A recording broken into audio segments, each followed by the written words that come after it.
Hello అండి, ఎలా ఉన్నారు? నేను చాలా బాగున్నాను. మీరు కూడా చాలా బాగున్నారని అనుకుంటున్నాను. సో నేను రీసెంట్గా యూట్యూబ్లో కొన్ని వీడియోస్ చూస్తున్నాను ఈ వెనిల్లా డైట్ గురించి. అందరూ వాళ్ళ రివ్యూస్ షేర్ చేస్తున్నారు. సో నేను కూడా నా రివ్యూ షేర్ చేద్దామని ఇలా వీడియో చేస్తున్నాను అనమాట. అయితే నేను లాస్ట్ మార్చ్ 27th డే రోజు నేను వెనిల్లా డైట్లో జాయిన్ అయ్యాను. నాకు 28,000 ఛార్జ్ చేశారు, ఇంక్లూడింగ్ జిఎస్టీ. అంటే బ్లడ్ రిపోర్ట్స్ నేనే చేయించుకున్నాను, వాళ్ళ దగ్గర చేయించుకోలేదు. దానికి ఒక 6,000 అయింది. సో ఓవరాల్గా ఒక 34-35 ఆ రేంజ్లో అయిందనమాట నాకు కూడా. అయితే ఆవిడ ఇప్పుడున్నంత బిజీగా అప్పుడు లేరండి. ఫ్రీగానే ఉండేవాళ్ళు, పెద్ద జనం కూడా ఎక్కువ ఉండేవాళ్ళు కాదు. తను నాకు బాగానే వెంటనే అపాయింట్మెంట్ దొరికింది, వెళ్ళి కలిశాను, మాట్లాడారు. అంటే పెద్దగా ఏం మాట్లాడలేదు, ఒక 5 minutes మాట్లాడారు అంతే. హెల్త్ కండిషన్స్ అవి తెలుసుకున్నారు. నాకు డయాబెటిక్, బీపీ అలాంటి ఏమీ లేవన్నమాట. కాకపోతే కొంచెం వెయిట్ ఉన్నాను, అంటే నా హైట్కి నేను ఎక్కువే ఉన్నానని అర్థమవుతుంది కదా. ఎట్లయినా కొంచెం కాళ్ళ నొప్పులు వస్తుంటాయి, మెట్లు ఎక్కితే కొంచెం అన్ఈజీగా అనిపిస్తుంటుంది. సరేలే అందరు తగ్గుతున్నారు కదా, మనం కూడా తగ్గేద్దాం అనుకొని వెళ్ళాను. కానీ చాలా కష్టం అండి. ఎంత కష్టం అంటే అసలు తిండి సరిపోయేది కాదు నాకు. అంటే నేనేమి బాగా ఇంత తినను, కానీ ఏంటో ఇప్పుడు మనం కొంచెం కడుపు నిండా అన్నం తింటాం. ఆవిడ మరి 4 స్పూన్ల అన్నం తినాలి, ఒకవేళ ప్లేట్లో కొంచెం ఎక్కువ ఉన్నా కూడా కొంచెం తీసేయరా అని చెప్పి మెసేజ్ పెట్టేదన్నమాట. అప్పుడు కొంచెం కష్టమే అనిపించేది. ఫస్ట్ 2 days అయితే నాకు విపరీతంగా తలనొప్పి, వాంతులు, అసలు భరించలేకపోయాను అనమాట. ఏంటి ఇలాగా ఉంది అని చెప్పి నేను తనకి మెసేజ్ పెట్టాను, మేడం నాకు చాలా తలనొప్పి వస్తుంది, వాంతులు కూడా అవుతున్నాయి అని అంటే ఆవిడ ఒక వాయిస్ మెసేజ్ పెట్టారనమాట. ఒకవేళ నీకు తిండి సరిపోవట్లేదేమోరా అని చెప్పి. ఆ రోజు నాకు ఇచ్చిన డైట్ ఏంటి అంటే ఒక జస్ట్ బ్రౌన్ రైస్ కానీ, రెడ్ రైస్ కానీ, లేదంటే బాస్మతి రైస్ కానీ ఒక 4 spoons రైస్ అని చెప్పారు. తర్వాత కొంచెం ఒక కట్ట పాలకూరలో కొంచెం ఒక స్పూన్ ఆయిల్ వేసుకొని దాన్ని ఆ స్పూన్ ఆయిల్ అది ఏం మగ్గుతుంది, దాన్ని మగ్గబెట్టి కొంచెం ఉప్పు మిరియాల పొడి, కారం కాదు ఉప్పు, చిటికెడు ఉప్పు, మిరియాల పొడి, ఉప్పు కూడా చాలా తక్కువ వాడాలన్నమాట. ఇది వేసి జస్ట్ ఇట్లా కూరలాగా చేసుకోండి. ఒక ఫిష్ ఫ్రై తినమన్నారు. ఫిష్ ఫ్రై అంటే ఓ పెద్ద మసాలా రాసేసి నూనెలో వేపేసి అట్లా కాదు, జస్ట్ 1 స్పూన్ ఆయిల్ వేసి ఇలా షాలో ఫ్రై. ఆ 1 స్పూన్ ఆయిల్కి అది పెనానికి అంటుకుపోయేదన్నమాట. దాన్ని బలవంతంగా గీకి తెచ్చుకొని ప్లేట్లో పెట్టుకొని తినాలి. ఏదైనా కొంచెం బాగా కుక్ అయితే బాగుంటుంది. ఏంటో అది కొంచెం నాకు అన్ఈజీగా అనిపించింది. నాకు ఆ పాలకూర అయితే అసలు నోట్లో కూడా పెట్టుకోబుద్ధి కాలేదు.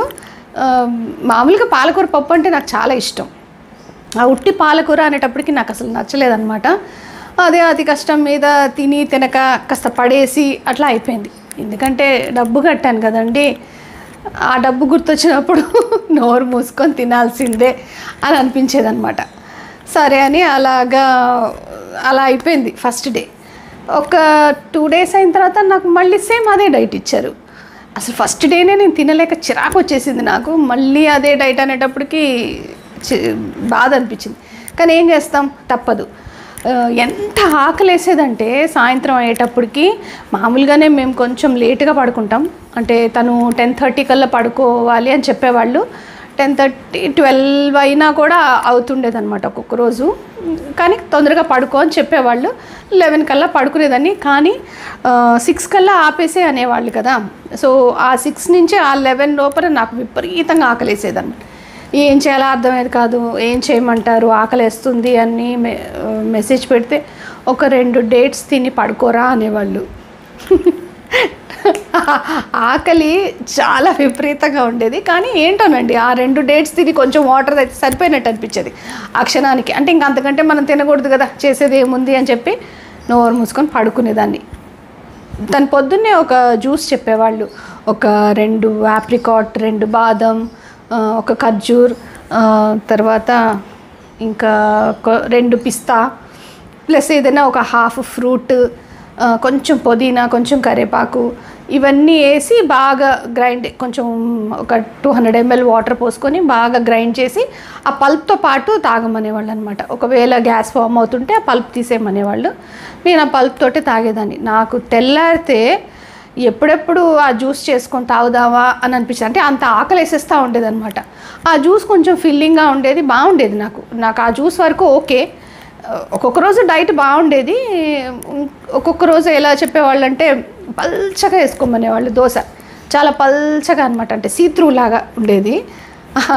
అందులో కొంచెం ఉల్లిపాయ, పచ్చిమిరపకాయ వేసి ఉప్పు, కారం వేసి కొంచెం వేసుకోమనేవాళ్ళు. దాంతో ఒక 2 బాయిల్డ్ ఎగ్ వితౌట్ ఎల్లో ఇచ్చేవాళ్ళు. సో అది తినేదాన్ని. దాంట్లోకి నంచుకోవడానికి పచ్చడి ఏంటంటే అల్లము, పచ్చిమిరపకాయ కలిపిన పచ్చడి అనమాట. అది చేసుకునేదాన్ని, చేసుకోమనేవాళ్ళు. సో అలా ఉండేది. నాకైతే నరకంగా అనిపించేది అనమాట. ఎందుకంటే ఆడవాళ్ళు అన్న తర్వాత బోల్డ్ పనులు చేసుకుంటున్నామండి. అంటే హౌస్ వైఫ్ అని అలా తీసి పారేయకూడదు. ఎంత పని ఉంటుంది తెలుసా వాళ్ళకి, ఎంత మెంటల్ స్ట్రెస్ ఉంటుంది, ఫిజికల్ స్ట్రెస్ ఉంటుంది. అది అది చేసే వాళ్ళకే అర్థమవుతుందండి, చూసే వాళ్ళకి ఎవరికి అర్థం కాదు. నీకేమైంది, వాషింగ్ మిషన్ ఉందిగా, డిష్ వాషర్ ఉందిగా, అది ఉందిగా, ఇది ఉందిగా అంటారు. కానీ అందులో అన్నీ పెట్టాల్సింది మనమే కదా, మళ్ళీ చేసుకోవాల్సింది కూడా మనమే కదా. సో మనం చేసుకునే పనికి అయితే తను ఇచ్చే ఫుడ్ అసలు సరిపోయేది కాదండి. నేనైతే అసలు ఒక 1 month ఎట్లా పాస్ చేశానా, ఎట్లా డైట్ చేశానో నాకే తెలియదు అనమాట. ఇంక నేను భరించలేకపోయాను. కానీ నేను ఒక 4 kilos తగ్గానండి ఆ 1 monthలో. కానీ 4 kilos తగ్గిన తర్వాత స్ట్రక్ అయిపోయాను అనమాట. అది ఎందుకో అర్థం కాలేదు. ఆ స్ట్రక్ అయిన దగ్గర ఇప్పుడు ఒక పక్క వీళ్ళకి రుచిగా వండి పెడుతూ మనం ఇలాంటి ఫుడ్ తినాలంటే ఎక్కడన్నా అవుతుందో చెప్పండి. సో నాకైతే తినలేను, తింటే వెయిట్ రేపు చూపించేస్తుంది. ఎందుకంటే తనకి పొద్దున్నే ఫోటో పెట్టాలి, తనకి వెయిట్ కూడా పెట్టాలన్నమాట. 6:30, 7 లోపల పెట్టేసేయాలి. సో ఇప్పుడు మనం చీట్ చేద్దామన్నా రేపొద్దున అర్థమైపోతుంది. చీట్ చేయలేము, ఇంత డబ్బు కట్టాం కదా. సో మనకి న్యాయం చేసుకోవాలి కదా అని చెప్పి వాళ్ళందరూ తింటుంటే నేను అవతలికి వెళ్ళి కూర్చోవటం ఇలాంటివన్నీ చేసేదాన్ని. కానీ వంట అయితే తప్పదు కదండి, చేయాలి కదా. అలా చేసుకుంటూ నాకు అసలు టమాటా పప్పు అన్న, పాలకూర పప్పు అన్న చాలా ఇష్టం. మా ఇంట్లో రెగ్యులర్గా అవి నడుస్తూనే ఉంటాయి. తినకుండా వండాలి అంటే అబ్బా నాకైతే దేవుడు కనిపించేవాడు. అసలు ఏమైంది, నేను అసలు డైటింగ్ ఆపేస్తున్నానని చెప్పి ఒకరోజు తనకి మెసేజ్ పెట్టా. నేను అస్సలు చేయలేకపోతున్నాను, నా వల్ల అవ్వట్లేదు, ప్లీజ్ నాకు ఆ 1 month రిఫండ్ చేయండి అని అడిగాను అనమాట. అయితే తను మొత్తం డబ్బులు ఇవ్వలేదు, కటింగ్స్ అన్నీ పోను అన్నట్టుగా ఒక 9,000 నాకు ట్రాన్స్ఫర్ చేశారు. సో ఆ వెనిలా డైట్ని అలా వదిలేశాను అనమాట.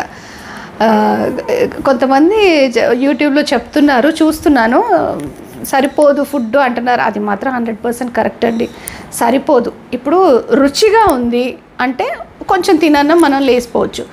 రుచిగా లేనిది ఇంత కూర పెట్టుకోవాలి, చిన్న చపాతి, సన్నటి దోశ, 4 స్పూన్లు అన్నం అంటే ఎక్కడ అవుతుంది మనతో, అస్సలు అవ్వదండి. కాబట్టి అది తెలుసుకొని ముందు జాయిన్ అవ్వండి. అంటే సెలబ్రిటీస్ తగ్గిపోతున్నారు కదా బాగా అని అనిపిస్తుంది, అది నిజమే. వాళ్ళేమో డైట్ వాళ్ళ టెస్టిమోనియల్స్ ఇచ్చినప్పుడు నీ డైట్ చాలా బాగుంది, నాకు ఎక్కడ ఏమీ అనిపించలేదు, నాకు అస్సలు ఆకలేదు అంటున్నారు. అలా ఎలా చెప్తున్నారో నాకు అర్థం కావట్లేదు. నిజానికి చాలా ఆకలేస్తుందండి, అసలు నీరసం అయిపోతాం. అండ్ ఇంకొక విషయం ఏంటంటే ఫేస్లో అసలే గ్లో ఉండదు అనుకుంటే ఇక ఆ డైటింగ్తో అసలు ఉన్న గ్లో కూడా పోయిందనమాట. కళ్ళ చుట్టూ నల్లగా అయిపోయి, మొహం అంతా ఇట్లా జారిపోయినట్టుగా, బుగ్గలు జారిపోయి అంత ఘోరంగా అయిపోయాను. ఒక పేషెంట్ లాగా అయిపోయాను అనమాట ఆ 1 monthలో. బాడీ కొంచెం లీన్ అయ్యింది, ఒప్పుకుంటాను. కానీ ఫేస్లో ఉండాల్సిన ఆ మాత్రం గ్లో కూడా పోయిందనమాట. అందుకని నేను ఇంక ఏ డైటింగ్ జోలికి వెళ్ళనురా బాబు అనుకొని కామ్గా ఉన్నాను. ఇప్పుడు ఏదో కొంచెం యోగా చేసుకుంటున్నాను మెల్లిగా. ఇప్పుడు మనకి టపటపటపా ఒక 10 kilos తగ్గిపోక్కర్లేదు, కానీ మెల్లిగా అయినా హెల్తీగా తగ్గుదాము అంటే ఇప్పుడు మనకి తెలుసండి మనం ఎంత తినాలి, ఏం తింటే లావ్ అయిపోతాము, ఏం తింటే ఏమవుతుంది అనేది ఒక ఐడియా వచ్చేసింది కదా. ఎందుకంటే ఇప్పుడు యూట్యూబ్లో బోల్డ్ హెల్త్ గురించి చెప్తున్నారు, హెల్తీగా వండుకునే విషయాలు చెప్తున్నారు. ఎలా వండుకుంటే బాగుంటుంది, ఎలా వండుకుంటే ఫైబర్, ప్రోటీన్, కార్బోహైడ్రేట్స్ అన్నీ చెప్తున్నారు కదా. సో మనకు ఐడియా వచ్చేసింది ఎంత తినాలి, ఎంతటితో ఆపేయాలి అనేది మనకు అర్థమైపోయింది. మరీ లావ్ అయిపోయి ఒక 100 కేజీలు 120 కేజీలు ఉంటే వాళ్ళు ఏమైనా డైటింగ్ చేస్తే బాగుంటుందేమో, కానీ ఒక 65, 75 ఉన్నోళ్ళు అయితే అక్కర్లేదని నేను అనుకుంటున్నాను. ఇది నా అభిప్రాయం మాత్రమే. కాబట్టి నా వెనీలా డైట్ అలా అర్ధాంతరంగా ఆగిపోయింది. నేను ఆవిడ డైట్లో ఉన్నప్పుడు ఎంతైతే తగ్గానో అది మళ్ళీ నేను బ్యాక్ వచ్చేసాను. సో నా వెయిట్ నాకు వచ్చేసింది. మెల్లిగా చూసి తగ్గాలి. కాబట్టి ఎవరైనా డైటింగ్ చేసే ముందు 1కి 10 సార్లు ఆలోచించండి. ఫస్ట్ థింగ్, మనం డబ్బులు పెడుతున్నాము, ఆ డబ్బులు ఒకసారి కట్టామంటే తిప్పి రావు. తర్వాత ఆ ఫుడ్స్ సరిపోవు. మనకి ఫస్ట్ కోపం వచ్చేస్తుందండి, 101% కోపం వచ్చేస్తుంది. ఎందుకంటే ఆకలి కడుపులో ఉన్నంతసేపు ఎవరిని చూసినా తన్నాలంత కోపం వస్తుంది అనమాట. కడుపు నిండితేనే కదా కొంచెం ప్రశాంతంగా ఉంటాం, అది మాత్రం 100% నిండదు. ఆవిడ డైట్తో అయితే అసలుకే నిండదు. కాబట్టి ఒకసారి ఆలోచించి జాయిన్ అవ్వండి. ఇది నా రివ్యూ. నచ్చితే ఈ వీడియో నచ్చితే లైక్ చేయండి, మీ ఫ్రెండ్స్కి షేర్ చేయండి. అండ్ ఇంతసేపు ఓపిక్గా విన్నందుకు, చూసినందుకు థ్యాంక్ యూ సో మచ్.